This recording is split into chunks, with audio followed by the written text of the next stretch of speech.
இது பாருங்கள், இது வந்து சித்தரட்டை. இது வச்சு ஒரே ஒரு குச்சி தான் வச்சேன். நான் வச்சு 2 வருஷம் ஆகுது. 2 வருஷமாக இதில் நிறைய கிழங்கு உள்ளே இருக்கும். இது நாட்டு மருந்துக்கு தான் யூஸ் ஆகும். சளி இரும்புலுக்கு இதை போடுவாங்க நாட்டு மருந்து கடையில். இது எவ்வளோ இருக்குதோ பார்த்துட்டு நம்ம இதை யூஸ் பண்ணுறதா இருந்தாலும் யூஸ் பண்ணிக்கலாம், இல்லை மருந்து கடைக்கு கொடுக்குறதா இருந்தாலும் மருந்து கடைக்கு கொடுக்கலாம்.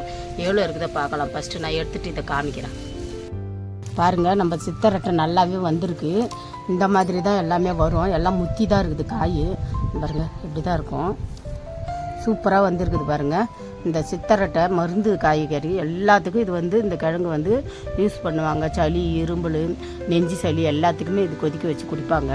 சூப்பராக வந்திருக்குது. இது எல்லாத்தையும் எடுத்துகிட்டு நம்ம யூஸ் பண்ணிக்கலாம். இந்த சித்தரட்டை வீடியோ உங்களுக்கு பிடிச்சிருந்துச்சுன்னா என்னுடைய சேனலுக்கு சப்ஸ்கிரைப் பண்ணுங்கள், லைக் பண்ணுங்கள், ஷேர் பண்ணுங்கள். உங்கள் ஃப்ரெண்ட்ஸ் உறவினர்களுக்கு எல்லாருக்கும் சொல்லி சப்ஸ்கிரைப் பண்ண சொல்லுங்கள். நன்றி, வணக்கம்.